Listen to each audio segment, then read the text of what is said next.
রূপালী পর্দার একজন নায়িকা নুসরাত ফারিয়া, তাকে একটি হত্যা প্রচেষ্টা মামলায়, বাটার থানার একটি হত্যা প্রচেষ্টা মামলায় তাকে সে এজাহার নামী আসামি, তাকে তদন্তকারী কর্মকর্তা আজকে আদালতে উপস্থাপন করেন।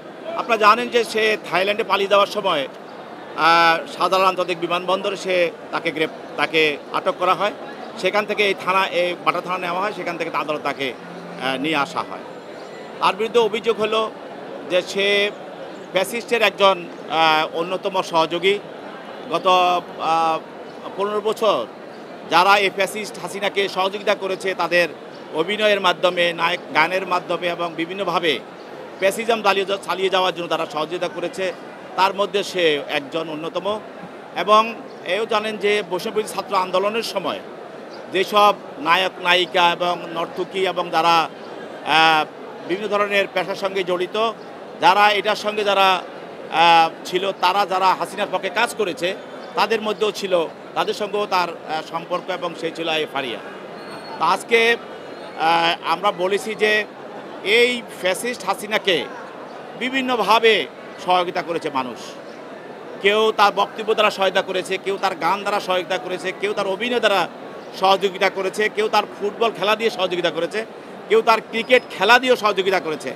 এবং বিভিন্ন পেশায় যারা আছে তারা অনেকে বিভিন্নভাবে এই ফ্যাসিজম রক্ষা করার জন্য কাজ করেছে, যার ফলে বাংলাদেশের গুম, হত্যা এবং মানুষকে পুড়িয়ে মারা এবং মানুষকে তাদেরকে ক্রস ফায়ার করা, এই ধরনের আয়নাঘর সৃষ্টি করার জন্য হাসিনাকে তারা বিভিন্নভাবে সহায়তা করেছে। তো যেহেতু ফারিয়াকে তদন্তকারী কর্মকর্তা, অন্যান্য আসামি যাদেরকে গ্রেপ্তার করা হয়েছে, যাদের সঙ্গে তার তদন্তর বিষয় জিজ্ঞাসাবাদ করা হয়, এবং যখন এজাহারটা করা হয় তখনও তাকে এই ঘটনার সঙ্গে সম্পৃক্ত পাওয়ার কারণে তাকে এজাহারভুক্ত করা হয়।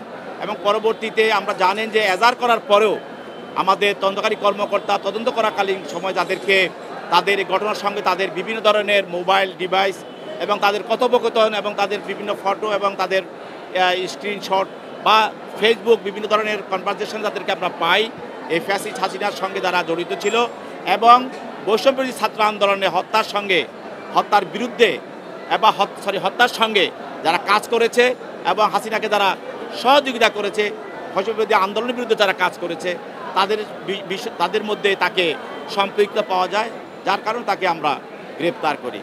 আজকে তার জামিন আংশিক শুনানি হয় এবং আগামী 22 তারিখে বিজ্ঞ বিচারক তদন্তকারী কর্মকর্তাকে তার বিষয়ে আরও কাগজপত্র সহ আরও তথ্য প্রমাণ সহ তাকে জামিন শুনানির বিষয়টা করার জন্য প্রতিবেদন দেওয়ার জন্য আগামী 22 তারিখ 5 নির্ধারণ করা হয় এবং আজকে তাকে CW মূলে জেল হাজতে প্রেরণ করা হয়।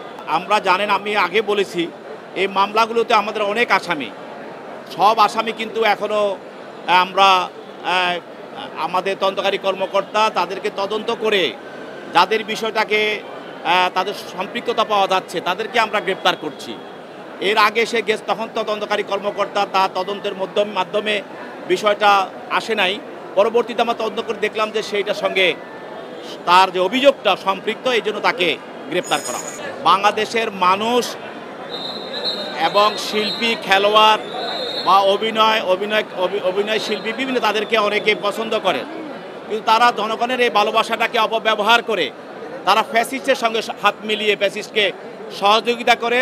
যেসব জনগণ তাদেরকে ভালোবেসেছিল ওদের বিরুদ্ধে তারা দাঁড়িয়েছে এবং তাদেরকে হত্যা করার জন্য, তাদেরকে ক্রস ফায়ার দেওয়ার জন্য, তাদেরকে রাজনীতি বিচ্ছিন্ন করার জন্য, তাদেরকে পঙ্গু করার জন্য, তাদেরকে বাড়িঘর ছাড়া করার জন্য এবং এক কথায় দেশের মানুষের মৌলিক অধিকার হরণ করার জন্য তারা ফ্যাসিস্টকে সহযোগিতা করেছে। খবরের কাগজ, এখন খবর হবে নিখাত, নির্ভীক।